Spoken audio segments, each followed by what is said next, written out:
morning, Rotary Club of Centennial. Good morning. I hope everybody is well today, enjoying the beautiful weather. Mr. Bellum, do you have an inspiration for us this morning? Yeah, was it inspiration or invocation? Either one. Microphone. I'm somewhere in between. Use the microphone. Here's the mic right here. Microphone. There we go. Thank you, Jeff. I should know better. Thank you. Well, thank you, folks. Last couple of weeks was a little bit difficult for us. I'd like to reflect most recently on the school shooting at the STEM school, because this was probably the first time in my family that such a thing came so close. Not that our kids attend the school, but we have many of our classmates from our elementary school who were there, and it really was something that impacted our friends and family. And so I'm grateful for this, for those student heroes, and for those teacher heroes, though it's not something that they should have to do. But I think in this case it was a real inspiration. I'm thankful for the security guards, for the police and the first responders. Our neighbor is a Dougco sheriff, and he was there and said it really was for him one of the toughest things that he's done as a Dougco sheriff now in over 5 years. And I'm really grateful for the community as a whole. I think it was an inspiration when you heard the folks over at the brewery over there, that many of the kids just ran straight in there. They had a former teacher. They put a sign-in list, a sign-out list. They fed them. They gave them drinks, not alcoholic, I'm assuming. But the fact is that kind of community that we have down here in Centennial, but in the whole area, was something that I'm absolutely grateful. I want to reflect deeply on our society that, in the end, we all have so much in common, and that we need to focus on really what binds us and not what separates us. And I think that in our society right now, whether it's youth, in our schools, in the social media, it's so easy to find differences instead of those commonalities. And really, I think as we've seen and are going to continue to see, is just focusing on mental health throughout our lives. And then finally, I'm not going to try to take the Rotary minute here too, but finally, we know that as Rotarians, we are able to affect change. And through our outreach locally here in the Centennial area, but also nationally, we can make changes, whether it's serving meals, providing a blessing bag, Christmas trees and Christmas tree ornaments on a bigger scale, eradicating polio, providing clean water and sanitation. It's through this work that we can better understand the value of all these people and how we are all here together. And I think that it's very important for us to support our local initiatives that focus on mental health in our schools, with our vets, and really in the population in general. And so there isn't a magic wand that we can wave that's going to stop this hatred and violence. But I think through our actions, Rotarians and the community members, we are able to make a positive impact. And I'll end it with a quote from one of my favorite theologians, Dietrich Bonhoeffer, a German fellow who died in a concentration camp fighting the Nazis. And he said that action springs not from thought, but from a readiness for responsibility. Amen. Thank you very much, John. Diana, would you please lead us in the pledge? I pledge allegiance to the flag of the United States of America and to the republic for which it stands, one nation, under God, indivisible, with liberty and justice for all. All right, Karen Fleck, do you have a Rotary Minute for us today? Yes, I do. So I had seen an announcement about the Rotary Peak Hike in the May 1 district email. So I was wondering, what's this Rotary Peak that they keep talking about? And I've known people that have hiked it. So I did a little investigation, and this is what I found out. So before 2016, there was an unnamed peak on the top of Loveland Pass on the Continental Divide. It was simply known as Peak 12479, 12479 being the altitude of the top of the peak. And a local hiker and author of Colorado Trail guidebooks, Dave Muller, thought that this peak should have a name and wanted to name it for a significant Colorado group that had been in Colorado for a long time. And so when Dave learned of Rotary's 105-year history in Colorado, he contacted a Rotary member to pursue his idea of naming the peak after Rotary. His idea was a hit with his community and with Rotary as well.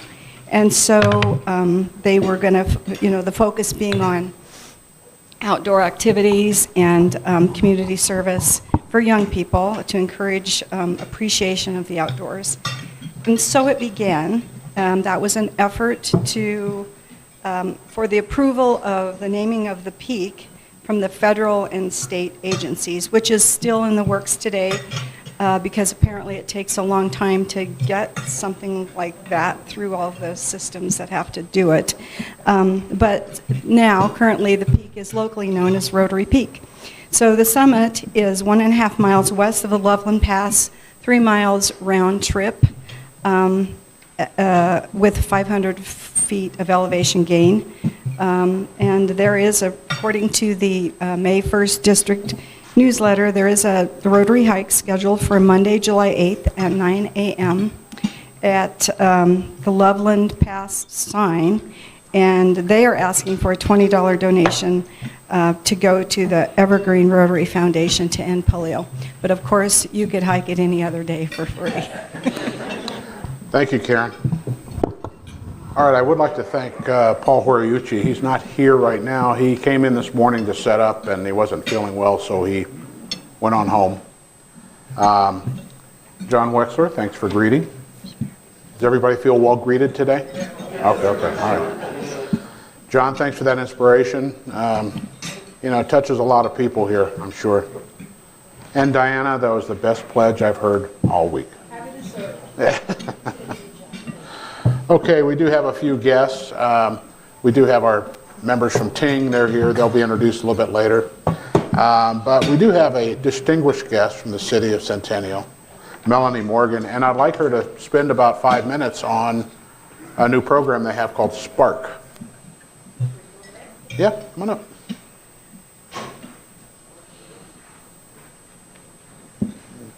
There you go.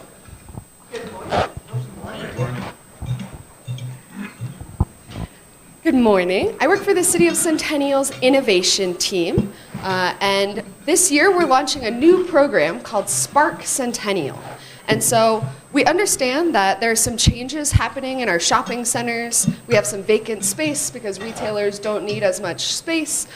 People really enjoy going and doing things that give them a cool new experience that they can show off to their friends, and it can be something very Centennial.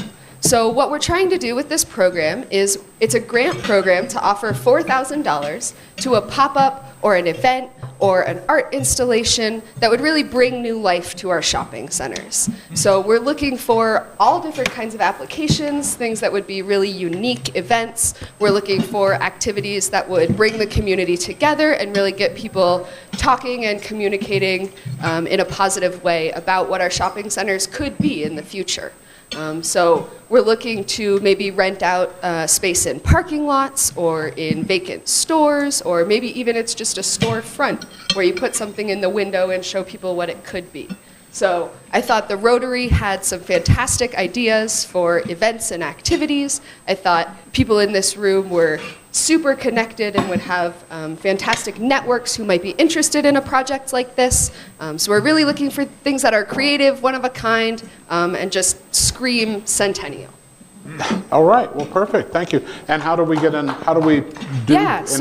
I've got some flyers here. I'll leave them up there on the front table. There's probably 50 of them, so if you need any more, I can leave a few business cards, and somebody and Tim has my email also. Yes. Okay, any questions? Okay, we'll have to ruminate in their minds absolutely. a little bit. No, you can take that perfect. back with Thanks, you. Tim. Okay, thank you.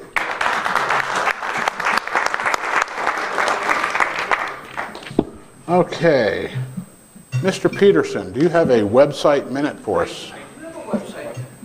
How, what a coincidence. I'm telling you, I just don't know how I got that from you.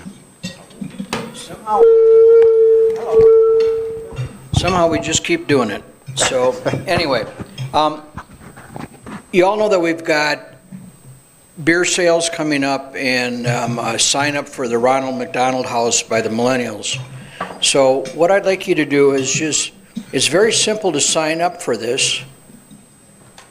All you have to do is go to the calendar on our website right there. Everybody see that? And you can look at the different events. And in this case, we're going to go to June. Let's go to the Ronald McDonald House.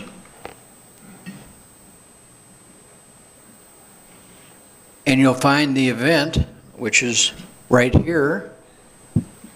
And if you click on that, lo and behold, what shows up but a place to sign up. So you come over here and you say, I want to be part of this project. And it gives you the opportunity to, well, I'm sorry, I got to sign in.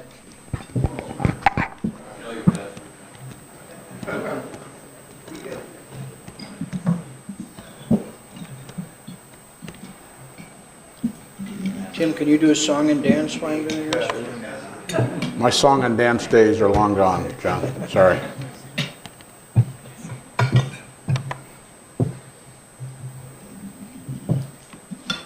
And you'll see the different areas in here where you can sign up for the different events, the different duties, bring a dessert, whatever. So anyway, that's how you do that. Same for the beer sales. So we've got a lot of projects coming up for the club, and we're going to need a lot of volunteers. So that's how you get in there to take your place. Okay? Any questions? I thought it was pretty simple. Thank you. Thank you, Mr. Peterson. I don't know how many of you go to the website on a regular basis, but John is just doing a fantastic job with it. And it certainly makes life a lot easier. I mean, if you need to look up somebody's phone number, it's only 3 clicks away. So go to the website often. All right. Even though John Barry's not here because he was signed up for the Business Minute, I will do his Business Minute for him. He didn't ask me to, but he did not here because he was bringing back 2 vehicles from the Las Vegas auto auction. So he's going to have 2 beautiful vehicles for sale. All right. Everybody knows John is an auto broker. All right. So there's his Business Minute. What does he do? Does he drive 150 yards, run back, go get the other? No, I think that's also why Karen's not here because I think she was driving the other one. Oh, okay. Anybody see their picture in Facebook at Luxor? You know, I love some of the comments underneath that with the angled wall. Okay. Mr. DeWitt, would you please come up here?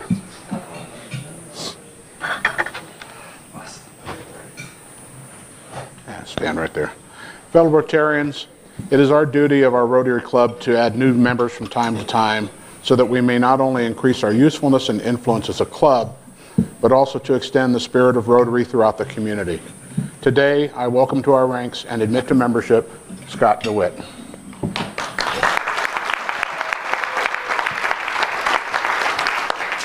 Rotarian DeWitt, you have been elected to membership in this club because your fellow members believe you to be a worthy representative of your calling and also to possess qualities that will permit you to exemplify the true spirit of Rotary in your public, business, social, and private life.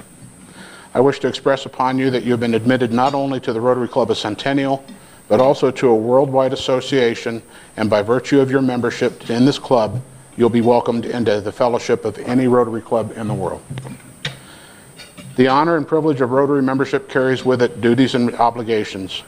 You'll be expected to attend the club's meetings regularly, to perform your share of club service, and to place your knowledge and talents at the disposal of the club in its task of carrying out the principles of Rotary into the daily life of the community. I ask all members to rise.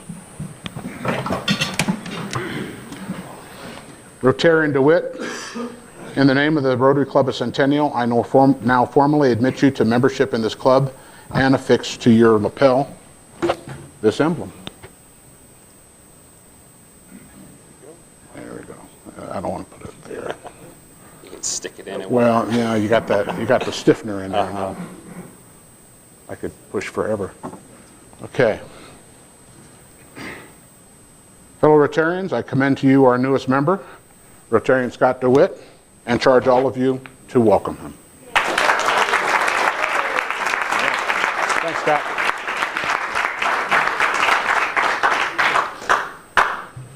That's always fun.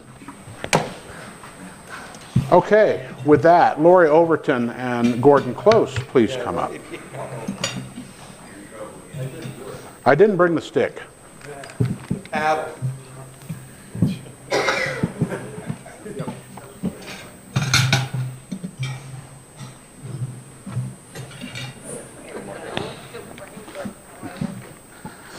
Lori and Gordon, I would like for you guys to hand over your red badges and take these blue badges instead. We can do that. All right. Thank you. You're very welcome. We got a photographer here. Yeah. Okay. All right, over here now. Over there too. All right, there you go. Thank you. You're very welcome. Thank you. Okay, Ann West, do you have an announcement about Meals on Wheels? Yeah, can I preface this? I also have Happy Book. Yeah, I know you have Happy Bucks, yeah. Yeah, okay.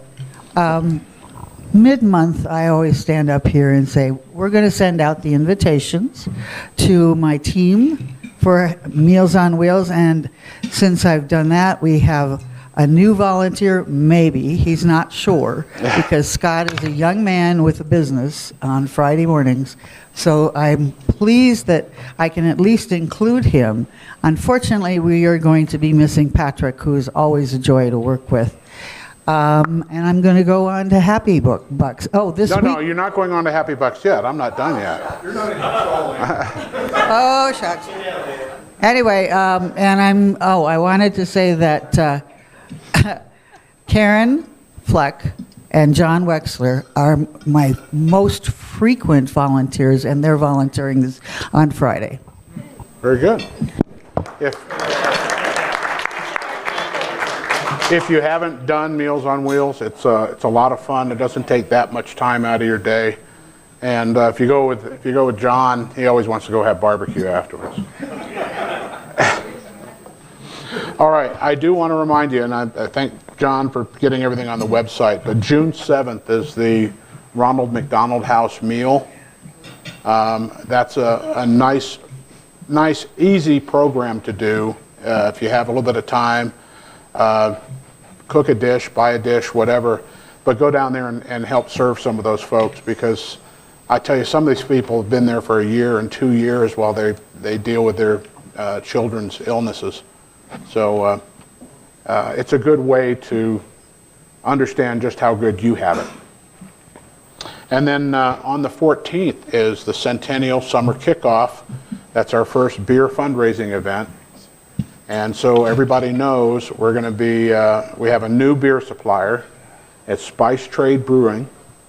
They're actually headquartered in Arvada right now, but they're building a place right at Yosemite and Orchard. So they're looking for us to help promote their brews.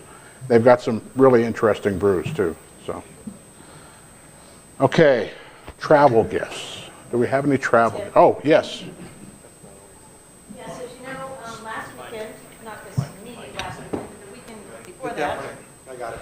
I went to our Youth Exchange Outbound orientation, and I was in Estes Park, so I have brought back a fabulous, soft, fuzzy bathrobe with bears on it. Did you steal it from the hotel? The why bathrobes aren't this good? No. This is the really good one. You can imagine yourself, wrapped up in this in front of the fire with hot chocolate, or maybe something else, a little more spicy. Anyway, so you'll have a chance to bid on this at the Christmas holiday party. And then the other one I've had for a long time, and I keep forgetting that I have it, so I don't remember where I was when I got it. But a number of people are in the club who travel in their RVs or go camping or whatever, and this is a lovely sign that says, "Happy campers, take the scenic route, travel light, ignore the map, keep rolling. know that it's not where you're going, it's who's along for the ride.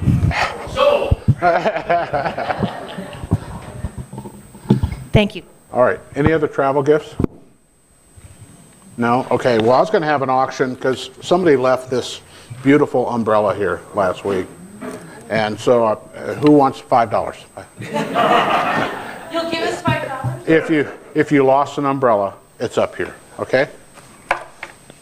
4-way test. Yeah. All right. Now, Ann, you're on. Tim, can I do visioning? Oh, yes, go ahead. Good morning, Rotarians. So, for those of you who are at the last club assembly, it went really well. We got a lot of really good feedback, and we want more of that. So, we have decided to do a visioning, and so I want you to save the date for June 19th. I can't remember if it's a Wednesday or Thursday, but it's during the week, and it's from 5:30 p.m. until 9 p.m. We are requesting those that attend the whole thing. And I'm still finding a place. I believe we're going to be at the Family Sports Center just down the street, but I'm still in communication, so it's still TBD. Today, I will be sending out a link to a survey that I would love everyone to please go ahead and take, because that's going to help us with the direction of the visioning. Now, this visioning is put on by the district, so I've had to go back and forth with the district chair of the visioning, and so there's a lot to do. And so if there's anyone who is interested in kind of helping out with that, I would appreciate it. There's just little things to get and set up, all of that kind of stuff. Is it visioning like the club or visioning Yes. the district? Club. Okay. Yeah, It's- it's yeah, just it's club club- specific. At the Family Fun Center. Is that 5 to 9. So it's like the one we did a few years ago. Right, but it's different. They've done a whole new, I haven't been through it, so I'm not sure what the difference is, but but I know it's different than it was last time that you guys did it, so, but just to make sure that we're on what everyone wants to be doing. John's helping me. Awesome, thank you. Okay, so June 19th is a Wednesday. It'll probably be in an evening. It's 5:30. Yeah, 5:30 to, what'd you say, 8? 9. 5:30 to 9. This is something that's really important to the club. We really need to have a lot of participation, because what comes out of the visioning is basically the direction that we all as members want the club to go in. All right, so it's one of those things, you know, it's kind of like if you don't vote, you don't have a right to complain. Well, you know, if you don't attend the visioning, you really don't have a right to complain about what direction the club goes, because you haven't made your voice known. Okay, last time was Randy Pye, I believe, was under during his year, and that was kind of an interesting visioning. They have revamped the program, so I don't know what the new program is like. It's the last but time they ever came. But anyway, I do encourage participation. I'll be there, and I really like to see a real good turnout from the club. I know it's an imposition, it's middle of the week, you all have things to do, but it's very valuable, not just for today, but for going forward the next 2 or 3 years. Okay? Could you remind everybody about changing the yard date? Yeah, we haven't talked about changing the guard date. I have it in there as the 30th of June, which is a Saturday. 29th of June. What's that? 29th of June. Where? 29th, that's a Friday night, right? That's it. That's Saturday, the 29th. Is it? My place, At where? my house. I'll send all those details. crib? Shot who? Yeah, 29th. My crib. Right. Yeah, my crib. What time? Well, what's this typical time? What do you guys do? About 5:30. Yeah. 5:30 to bedtime. 5:30, and I think that we're usually done by 8. Yeah. If the party stinks, we'll be done by 8. Pinata full of liquor bottles. Ah, really? Are we gonna bring like potluck or? No. You just show up with your bad self. No. Okay. You and your crown.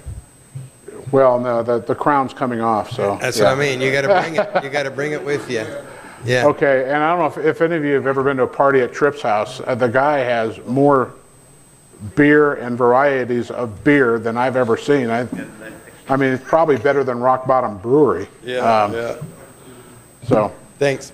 Yeah. So look, Tripp's graciously let us use his house for the change in the guard ceremony, and that's another one I'd really like to have as many people there as we can, because that's the time of the year when we can do a lot of recognition for people. So please put that in your calendar, June 29th, 5:30, Tripp's house. Wear swim fins if you want. I don't know if he has a pool, but you can wear swim fins anyway. All right, with that, Ann, you are on. I know you've been waiting.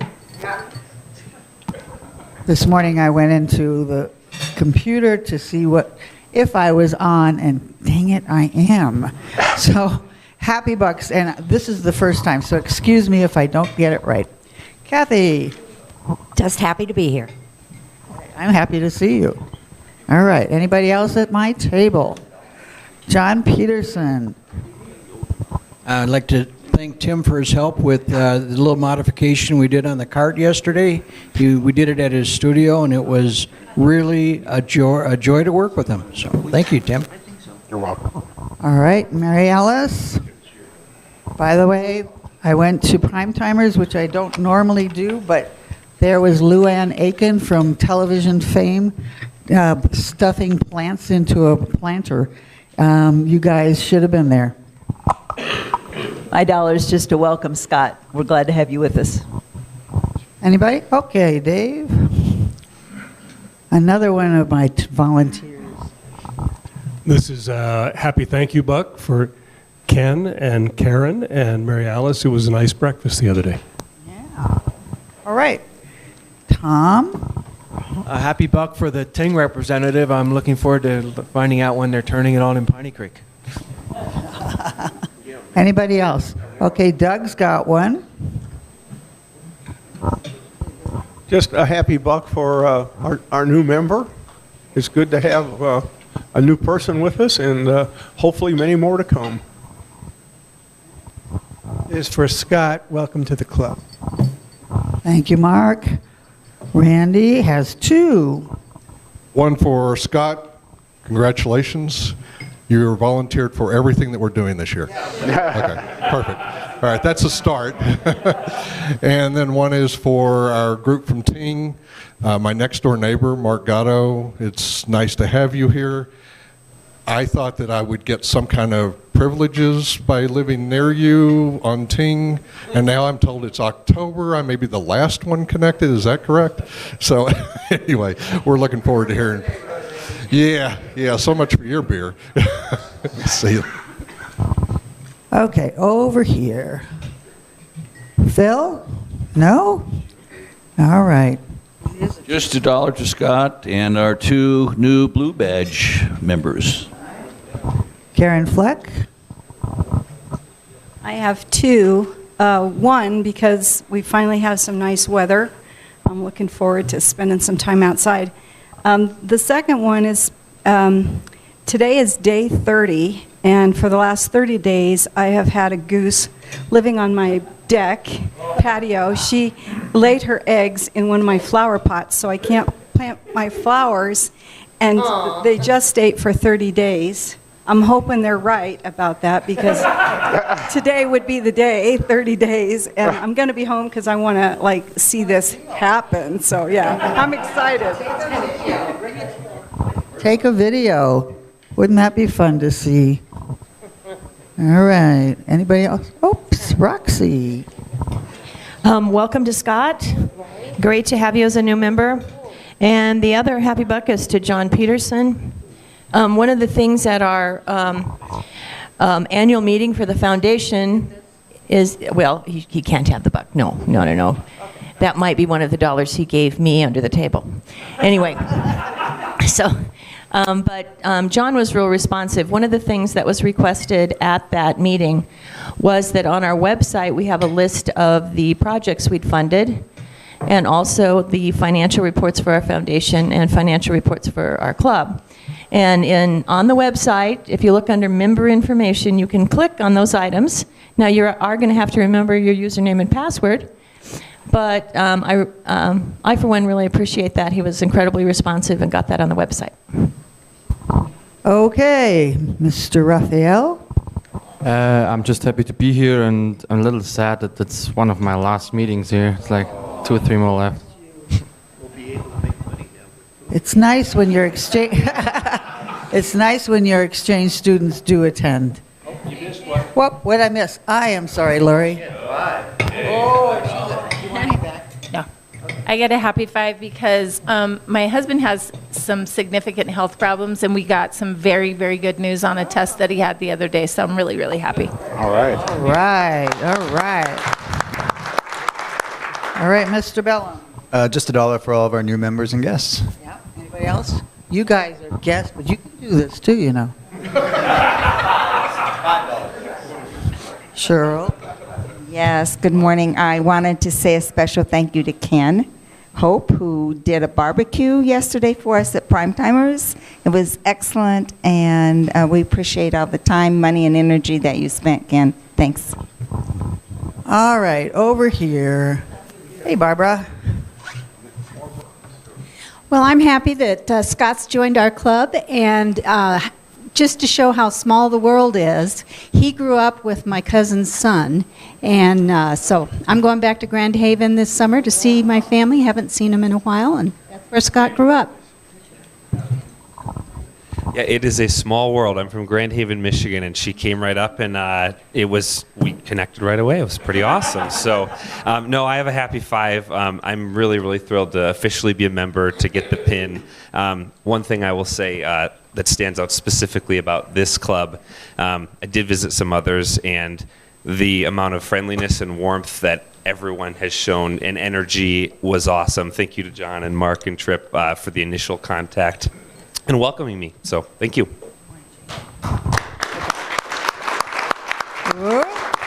Hey there, Diane. Hello. I have 5. My son just headed up a group of kids for prom, and that went safe and sound and happy. So I just gave birth 2 weeks ago, and now he's graduating in 2 weeks. So that's weird. Yeah. I gave birth, and then all of a sudden, they're grown up and gone. Yeah, I'll spell that out. So just grateful that it was a good, successful night. And Scott, congrats for joining our club. It's going to be a lot of fun. Did you have something to say? Oh. Okay. I apology, Buck, because I do have to scoot a little early. We're having a huge event at our office tonight called Night of Giving, where each advisor focuses on 2 or 3 nonprofits to do silent auctions. I have about 7 different silent auction bids, and I'm raising money for Integrated Family Community Services and Listen Foundation. So it's a great night, but we are going to have food and drink.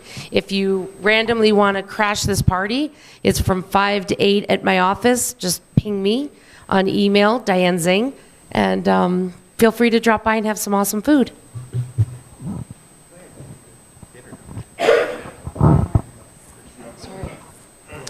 I have $1. This is an email I received last Tuesday, and now I moved it on my screen. This gal was writing to see if she could come speak to us, but this is what she has to say. I have to say, though, after watching some of your meetings online, especially the American history presentation today, that although this other person's presentation will be fun, we will unfortunately not be in costume. I really like your club's innovative online presence. It's very impressive, as is your work with creating the Primetimers. So we are being observed, and it's really neat that we're having an impact on people who are watching us. I like your outfit. All right, anybody? All right. So I have a 5. One, because Eric and I are new homeowners and we're not really savvy with home stuff. And I was super excited that I could actually turn on my own sprinkler system, and it worked.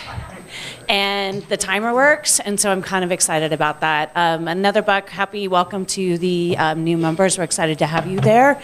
Also for this weekend, if it's a holiday, it's a race weekend. And so Saturday we did the South Suburban race, which I don't know if you guys know, but we have our logo on that. And Eric read on the website that it started at 8, and we got there, and actually it started at 7:45. So we're sprinting to kind of get into the race, and then I look around and I'm like, why am I ahead of all the fastest runners? And then I realized that it was the 10K that started at 8, and the 5K started at 9. So I made Eric stop, and we actually did 2 5Ks because we ran both races twice, plus a Mother's Day race. So the fact that I'm walking today is awesome. And then the last is, instead of a happy buck, it's a bitter buck, because I don't live in Centennial, and you guys are going to hear about Ting. And it's bitterness because my internet is so like 1980s compared to what you guys are going to get with Ting. And so hopefully you'll get over to Parker someday, because I'd like the fast speeds over there. But welcome to Ting as well.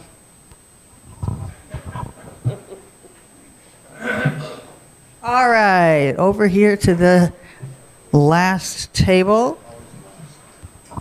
Have a happy buck to welcome Scott from a 14-minute-old blue badge. Okay. And he's absolutely correct. You get to volunteer for everything, right? I haven't talked to you yet about Meals on Wheels. All right. You don't have a buck in your hand? No.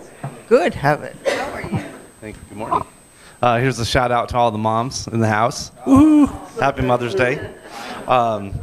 This Mother's Day, Joan and I and Josh flew out to our to help out our newest mom friend. They just had a newborn a couple months ago, and so we just wanted to help them out and let them take some naps and have a date night. So we went out to Los Angeles and had a good Mother's Day there. Also, a couple happy bucks thankful to the Avalanche and the Nuggets for a good season. Sorry it couldn't be a little bit longer, but it was a nice season. That's right, and John Wexler just handed me a 20 and asked for 18, so. I have 2. One's for our guests and one's for our new members.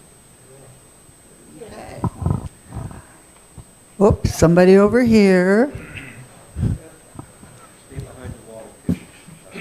There you go, Trip. I have a happy buck because I haven't heard anybody mention that John Holzman is the new champion for the Clean Water in Madagascar project, and I think that's pretty extraordinary. I don't think that's made the rounds yet. No, that's true. John, when do you leave? Thank you, John. Thank you, John. Sure. June 1st. Okay, you leave June 1st for Madagascar. Okay. Yeah. How long will you be gone? Until the 16th. Till the 16th. Oh, gosh. Yeah, and he's going to come back and give us a complete report. Hey, I just want to do a real kind reminder that we are super duper grateful for the Rotarians who pick up the charge and travel across the world to do big projects like this. And I just want to remind people that most of the time those folks do that out of their own pocket. So I personally want to contribute to you a little bit to help defer some of your costs. And nobody's obligated to do that, but just maybe if you have extra beer money or something, you want to throw people, like John's way, just to help defer their costs. And we're so grateful that you're going. Thank you. Okay. El Chifo here. Okay, I have 2. Oh, I don't need that. You don't need that. But just to kind of jump on what Diane just said, we have a member of the Millennials, Eric Nielsen, that is going on deployment. He's going to be gone for almost a year. And we would like to keep him as a member of the club because he is serving our country. His dues are $45 or $35 a quarter. So if anybody wants to contribute to paying for Eric's dues while he's gone, just either see me or see Barb. I'll be contributing some money myself. But I just think it's the least we can do for someone that's serving the country. How long is this deployment again? A year. It's actually this summer he's here, but he's going through training and everything, and then he's going to North Africa. Okay, and now my happy bucks are for Gordon and Lori. Thank you for getting your blue badges. And Scott, thanks for being here. And I just want to dig a little dig to Ting. You know, you guys really should have a member in the club. But just saying, okay? Just saying. You can drive. Yeah, exactly. You can carpool. If you introduce me as a distinguished guest, I'm in. All right. Okay. Mr. Bellum, would you please introduce the guests? Are we good? Go ahead. Yeah. All right. Well, I'd like to introduce my distinguished guest. Future member of Centennial Rotary. No, thank you, folks. When I schedule things for programs, it's really what I'm interested in. And so the Ting folks are coming into my neighborhood now, and I said, damn, I'm interested to hear more about that. And I found out they were here the year before, too. But I said, you know what? They weren't even doing anything back then. And now they're actually in your neighborhood, if you're here in Centennial, digging it up and putting stuff in there, which is really awesome. So I really wanted to come back and give us an update. So we have our distinguished guest, Mark Gatto, our other distinguished guest, Brian Upcraft, who will be pushing the buttons. Yeah, we got two today. That's awesome. And they're going to talk a little bit about Ting, and I think as we hear about it, just how actually visionary this was when the city of Centennial did what they did in terms of getting the citizens to choose to go down this route, and then Ting for actually getting this thing going. So, Mark, you're good to go. Yay, Ting. Thank you. You guys hear me okay? Yeah. All right, great. So, as was mentioned, I was here last year around April. And so how many were here for that presentation? Okay, so over half of you. I am going to refresh a little bit because I wanted to back up and talk about how Ting got into the city of Centennial, the relationship with the city. Some of that will be repetition, but then I will go on to where we're at now and some of the good things that we're doing in the community. But I do want to fast forward really quick. I'll talk about this in the presentation, but you guys kind of sparked this a little bit. Not sparked Centennial, but sparked, okay. But made me think of a few things. So Ting is always looking for community sponsorships. When we go into these neighborhoods, we try to do a lot in the community to show that we're not just a provider coming in. We want to be a part of their neighborhood and part of their community. We sponsor swim meets and swim teams and fun runs.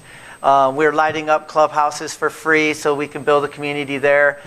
So if you guys are ever interested in any type of sponsorship that you think Ting can be a part of, within the city of Centennial, we'd love to talk to you because that is something that we're passionate about and being in these communities.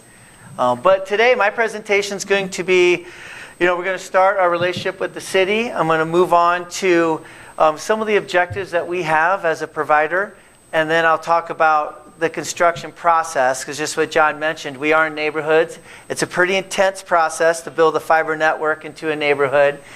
So there's been a lot of the questions have been around the construction process. But then if you will humor me, we will talk about my product a little bit and talk about what Ting can do for the citizens of Centennial. Okay, fair enough? Yeah. All right, thanks. So I do want to talk about Ting, the company. We are actually a subsidiary of a company called 2 Cows. 2 Cows is the domain registry company, and it is the second largest domain registry company in the world next to GoDaddy. So it's an established company. It is publicly traded. And out of 2 Cows, they wanted to spin 2 companies that really focused on 2 technologies that are up and coming in the world, and that is internet and cell phone. And so they did spin off into 2 companies called Ting Mobile and Ting Internet. And so a lot of the capital and a lot of funding is coming from the parent company, 2 Cows, to really kick off. And really one of the main initiatives was 2 Cows felt that they could do it better than some of the providers out there from a customer service standpoint, from an efficiency standpoint, from just an ease of service standpoint. So they're taking a crack at internet and mobile, and so far we feel it's been very successful, and I can talk about some of the other markets we're in, but we're really looking forward to having Ting in the city of Centennial. Go ahead, Brian. So I want to talk about our relationship with the city. So it's been almost 3 years now that the city of Centennial invested in building a fiber ring around their center, or around their city. Technically, it's an east, west, and central ring, but for the most part, it covers the central part of the city of Centennial. And why they built that fiber ring was for a few reasons. The main reason is they wanted to attract businesses. They felt a fiber network in their city would attract companies to come into the city of Centennial. But they also wanted to help hook up anchor institutions. And what an anchor institution is for a municipality is the library districts, the sheriff's department, the fire department, the school district. So they wanted to be a partner for them to give them faster service, more reliable service, and better bandwidth. So those were kind of the main objectives. But they wanted to build this network with dark fiber. And just all that means is you're able to lease that fiber to private companies that want to use it. It's because they really felt it was important. Not only do businesses and anchor institutions have this type of speeds and bandwidth, that they wanted to see if they could get fiber to the home in the city of Centennial. They didn't want to do it themselves, so they wanted to be able to, the opportunity to lease that fiber to private companies to try to get that, what we call last mile, or to get it to that home. And that's where Ting comes into play. So Ting was the first company to take advantage of that leasing opportunity. So we are leasing fiber off the ring of Centennial and getting that into the homes of the citizens of Centennial. So that's the relationship with the city. So any questions with that? Because that's kind of how we got here, who we are, and why we're in these neighborhoods. Okay, I'll move on. So what are the benefits of fiber? There are quite a few. We feel, and a lot of fiber magazines and publications also feel, that it raises the value of a home. We feel that if you have a fiber network in your neighborhood, it increases the home value by 3%. Again, that's a lot of magazines and a lot of real estate companies are coming out and justifying and verifying that. We feel it really does increase the value of your home. And that is because if you have a fiber network, and I'll go into a little bit, but there's going to be so much capability that you have from an internet standpoint, from a bandwidth standpoint, from being able to cut the cord and do great things in your home from a smart city standpoint or a smart home standpoint. It's just really an opportunity to increase the value of your home. And then just kind of what I talked about with the city, it's going to retain and attract businesses, and then it's going to provide an opportunity for innovation. So the city takes advantage of this, and your home is going to be able to take advantage of this. So it's just a great opportunity to have a fiber network in your neighborhood. So Ting is, I think anybody can use a gigabit of service to their home. Okay, I really believe that. But there are 3 profiles that we're really targeting that we feel are going to take advantage of a gigabit. And before I go into those advantages, I'm pretty sure all of you know what a gigabit of service can provide. But a gigabit of service is 1,000 meg up and down. Most houses, just to kind of put that in the context, most homes, especially in the city of Centennial, get anywhere between 20 and 40 meg. So this is 1,000 meg coming to your home. Okay, so a popular question we get is a lot of people are like, well, what do I need 1,000 meg for in my home? And this is really the profile of person that we're looking for that can use this type of speed and bandwidth. For the people that work from home, how many people work from home in here? So for the 5 to 10 people in here that work from home, I don't know if you run into any issues with the provider that you have now of buffering and consistency and slowness of downloading and uploading files. With the gigabit of service, that goes away. It can support anything that you're trying to do from an IT or a technical standpoint.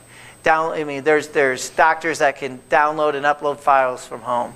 The medical profession. There's no files too big that we can't support. or a gigabit can't support. So the people that work from home are people that we're targeting because this is going to be an amazing service for them.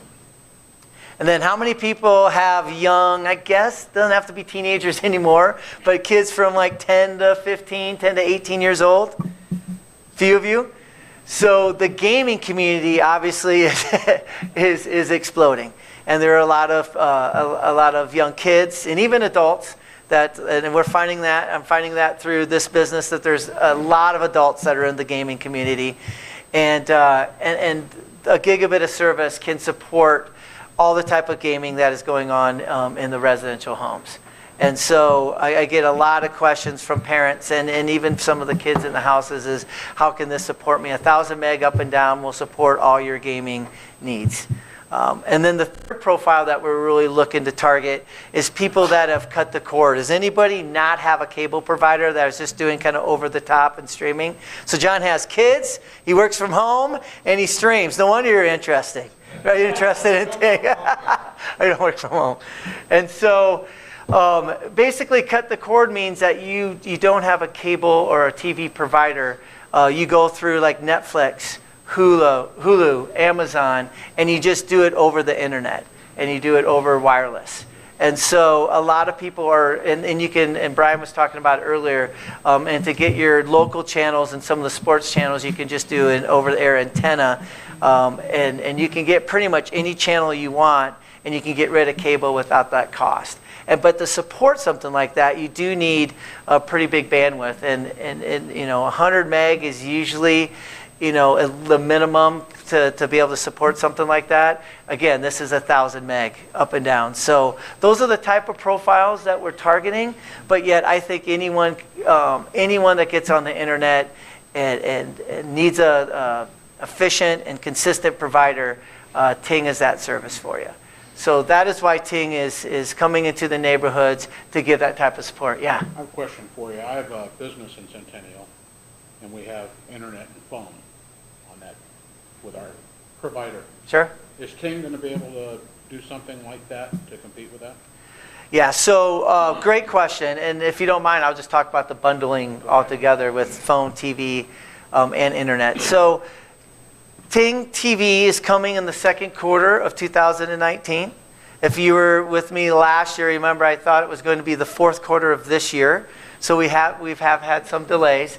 But yeah, to compete with the competitors that have a bundled product, we will have a internet and TV bundle available, hopefully, like I said, the second quarter.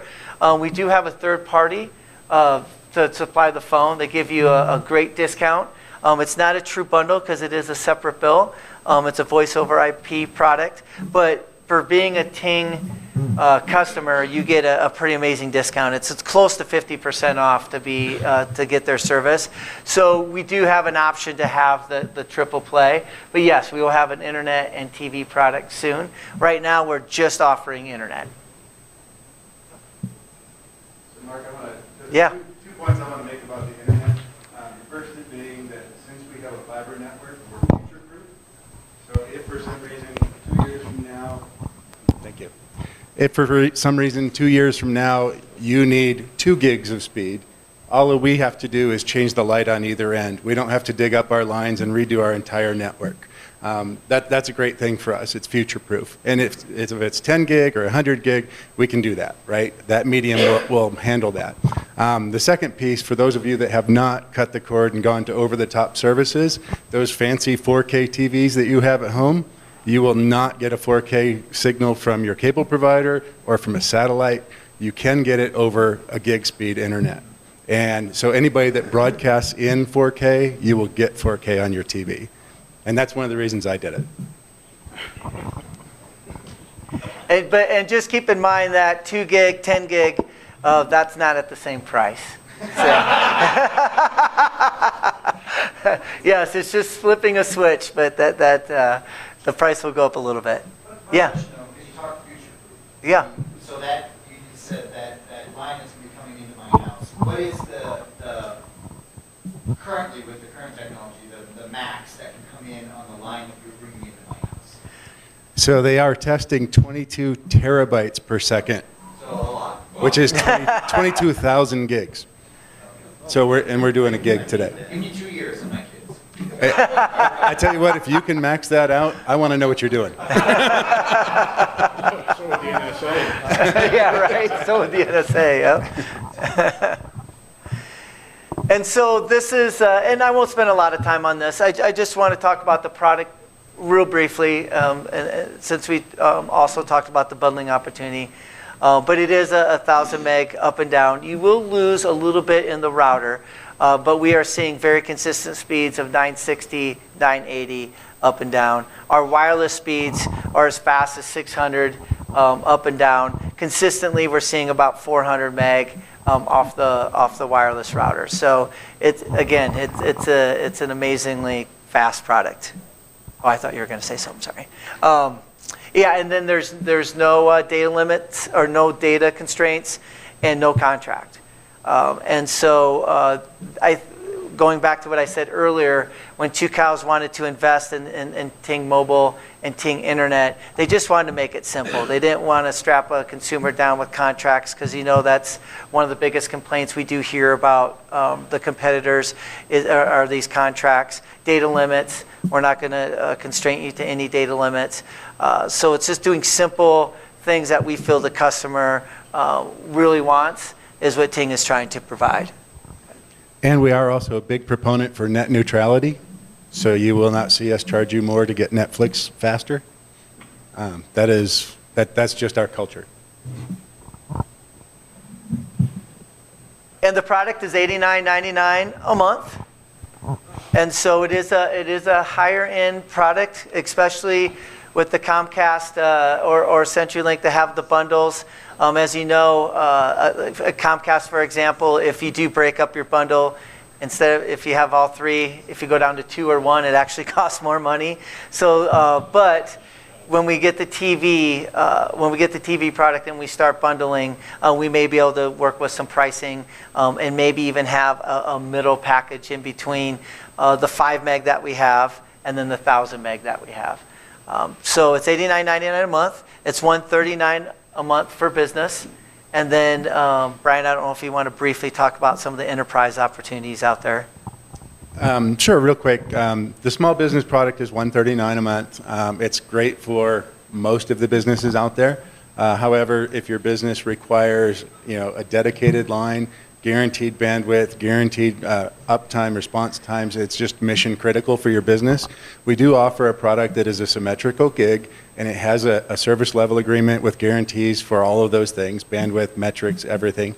And that runs $9.99 per month. And the last I saw, Comcast has a similar product on fiber that they're charging $2,400 per month. So we're very competitive, even at the higher ends for those mission critical services.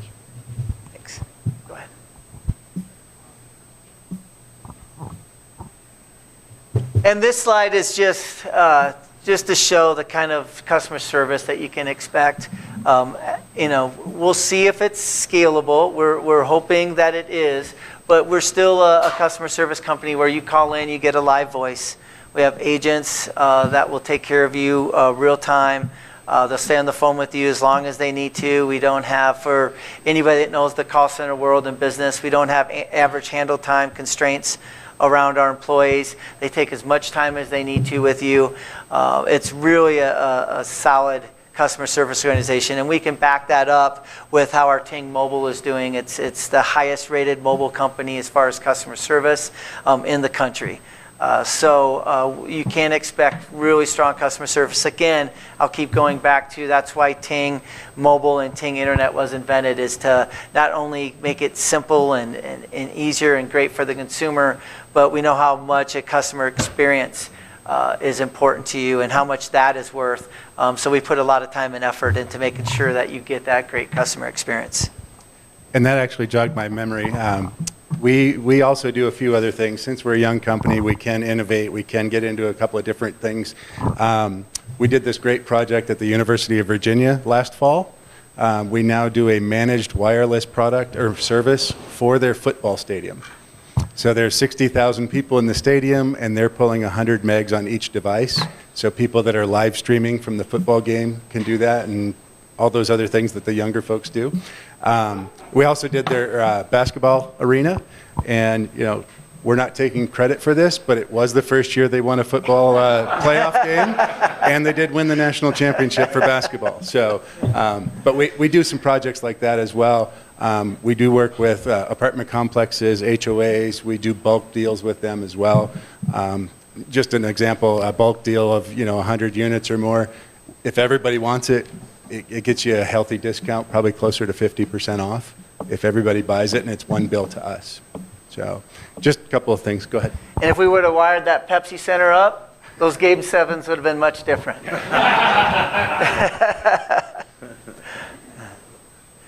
All right, so here's where the fun begins. So to make all what I talked about happen, we have to construct the network in these neighborhoods. And so we'll come in before any of this happens, we have to locate the neighborhood for utilities. So the first thing that a neighborhood sees are some paints and a lot of flags where the utilities, by state law, anytime you work in a city right-of-way or an easement, you have to call in to get the utilities marked. So your water company comes in, Excel comes in, your gas company comes in. They mark all the utilities under the ground. So it is pretty intimidating when you first see it because you've got 3 to 5 utility companies coming in marking where their stuff is. But that's the first thing you see, and that's usually about 2 weeks before we come in and construct. Okay, so that's the first thing that you'll see. Oh, go ahead, go back. Sorry, Brian. And then what you'll see is we'll start to bring our equipment into the neighborhoods. And what you see right up here, and I don't know how well you can see it, but it is what we call our directional boring machine. And how we construct and how we get the conduit in the ground is we use this machine and we drill a hole straight down about 18 inches, no more than 2 feet. And then this boring machine will drill under the ground. We can shoot as far as 400 to 600 feet at one time. And that's just making a pathway to put the conduit in. And I'll show you a picture of what the conduit looks like. And so then we just pull that conduit through that pathway, and that's how we're kind of building the fiber network underground. As we first lay that conduit, that boring machine is what allows us to do it. This isn't too intimidating a machine, but if you can kind of see in the background, we do also need to bring in trucks. We need to bring in some vacs to vacuum up the water. Because as you get into the ground, which I'll talk about a little bit, water can come up, and so we want to vac that up. But we'll bring some machinery into the neighborhood. So next picture. So during construction, the one on the top left closest to me, that is the most extreme. That's the most intimidating we'll do in a yard. But what we do is we work in the city right away. So we get a permit to work in the city right away. And that is the front of yards coming from the sidewalk in 2 feet into a yard. Okay? And so as we lay that conduit, what we need to do is we need to access that conduit. And how we do that is we dig a 6 to 10 inch hole in the front yard, and we try to do that and set a box, which I'll show you in a little bit, for one for every 2 yards, okay, or 2 homes. So every other home will have some construction in their yard. Okay, and so that is so we can access the fiber, the conduit, the fiber, and then we can run that to the home, which I'll explain here in just a little bit. So that is an extreme during construction. So if we can't, shovel it or dig it ourselves because of some ground constraints, we will have to bring in, some machinery to dig that hole. But as you can see, the post-construction, that is what's left. And what you're seeing there is one of our larger boxes, and that is what we call a splice dome. And so the reason that's a little bit of a larger box is because we have to do some splicing, and our construction team has to actually physically get in that box and do that. But I'll show you what a 90%, 95% of the homes are getting from a smaller box standpoint. And then each neighborhood gets one cabinet. It's either going to be a passive cabinet or an active cabinet. I'm going to talk about our data center here in just a little bit, but all of our cabinets going forward are passive cabinets. We do, in the neighborhoods that we're in now, are active cabinets. That just means they need power, and that allows us to get the fiber to the home. But once we have a data center, we won't need those active cabinets anymore.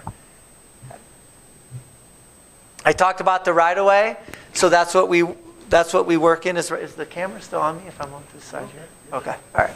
I know I'm being recorded, so sometimes it's hard to keep me in one place. Okay, all right, great.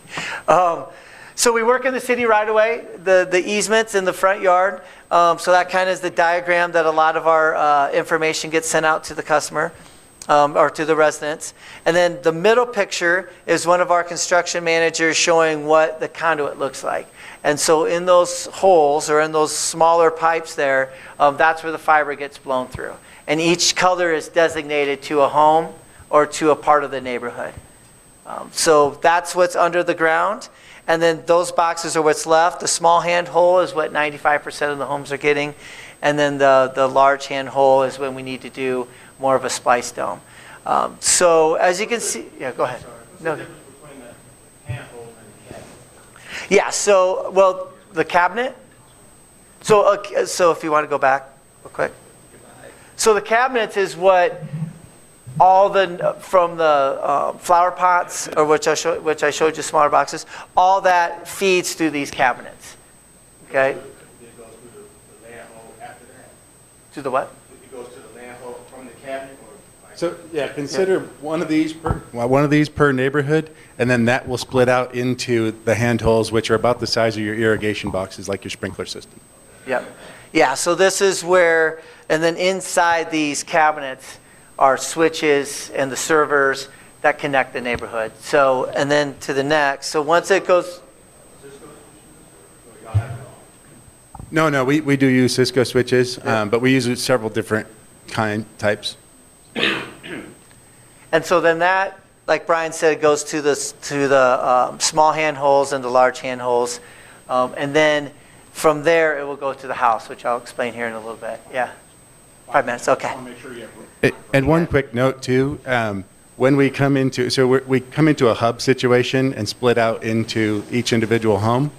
Compare that to a cable company, where the cable company comes into their hub and they split to 250 homes. We actually come in and we split to 16. And we give you a gig, and we put it on fiber. So if you get slowdown on your network, essentially somebody's doing something illegal on our network, and we have 16 people that we know it's in that group. Okay.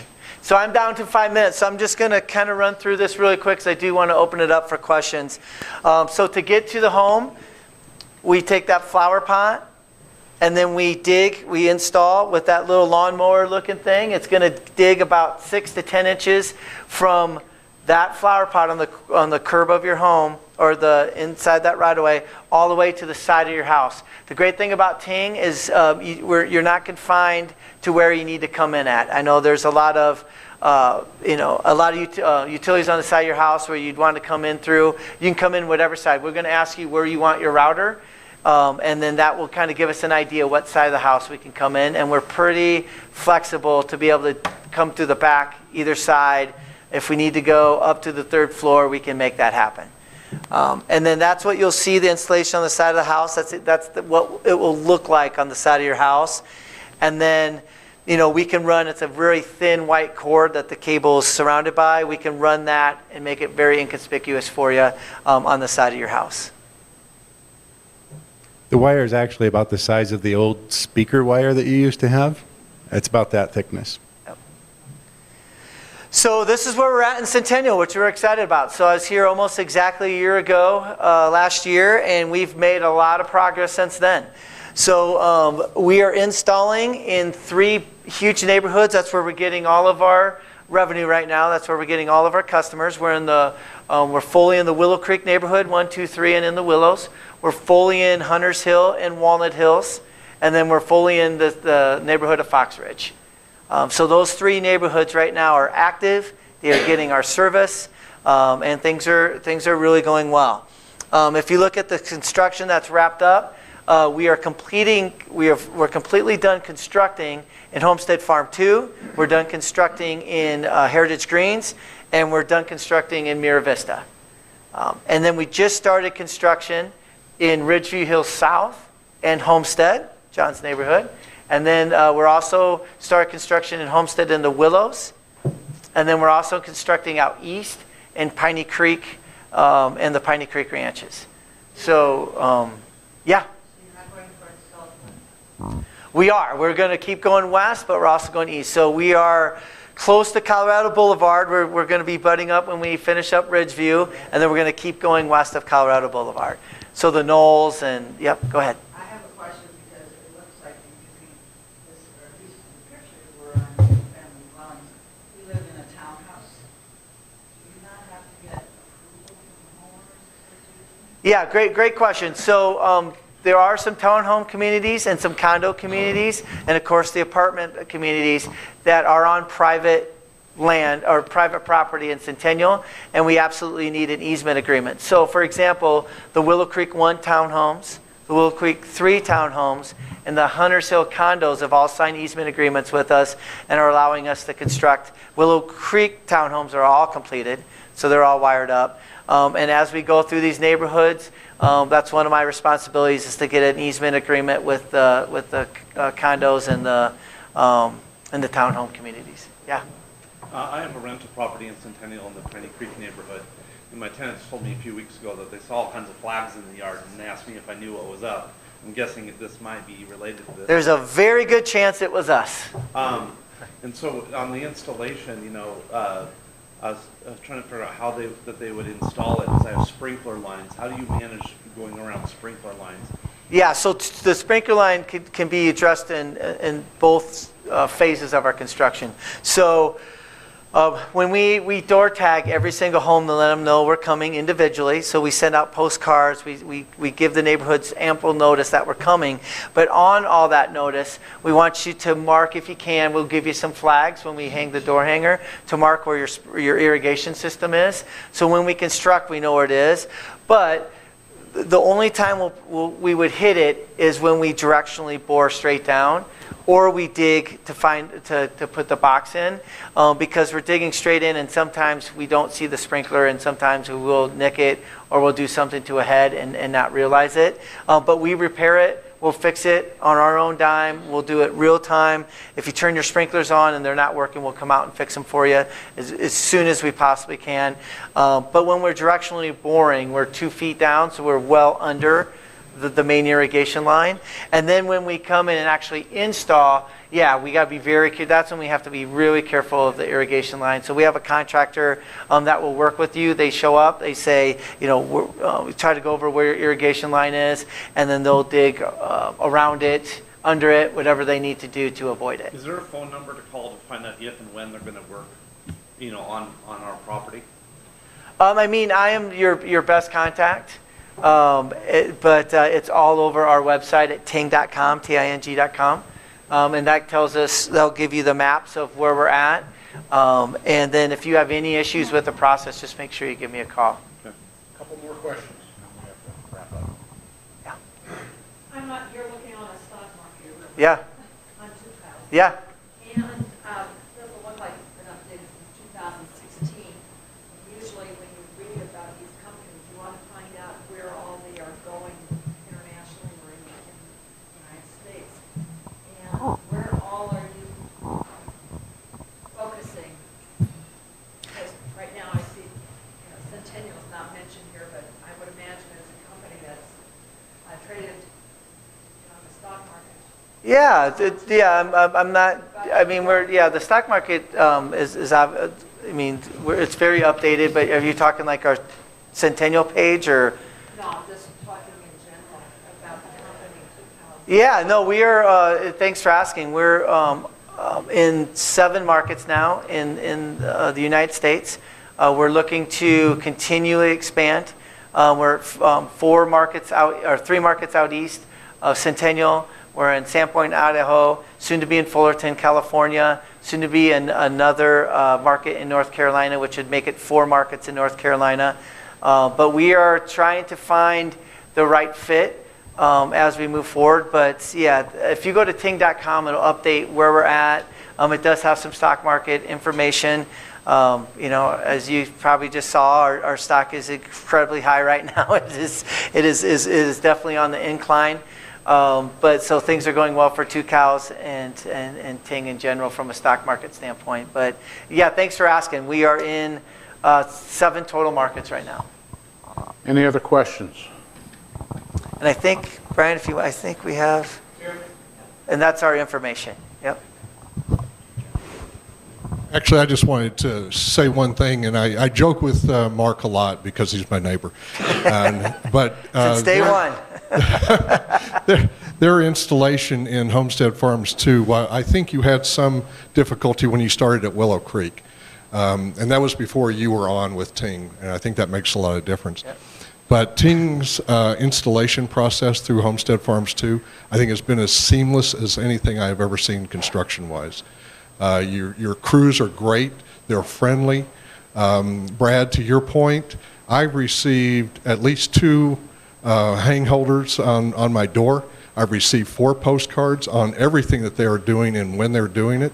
So either your resident isn't contacting you with it, but they give you all the information in the world long before they're over there. So I don't have any concerns with Ting, and this isn't because I want mine done quickly.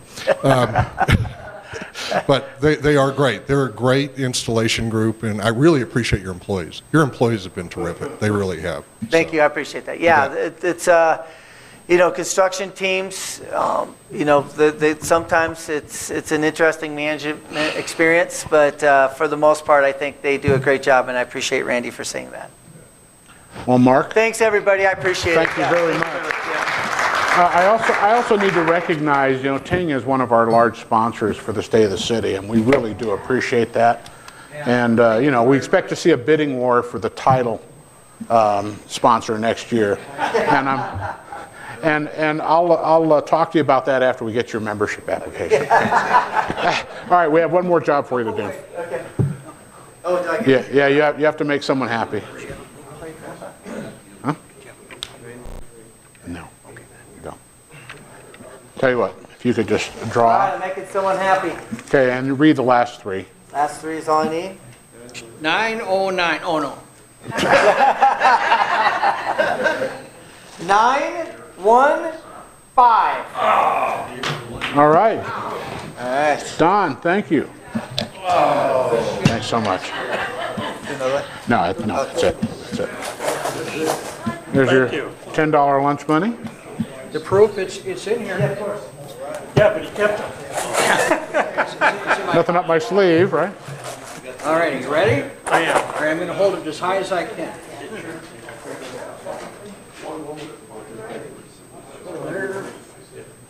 Clear. No winner. All right, here you go, John. Okay, with that, would you please join me in the things we think, say, and do? Is it the truth? Is it fair to all concerned? Will it build goodwill and better friendships? Will it be beneficial to all concerned? Go out and have a great week.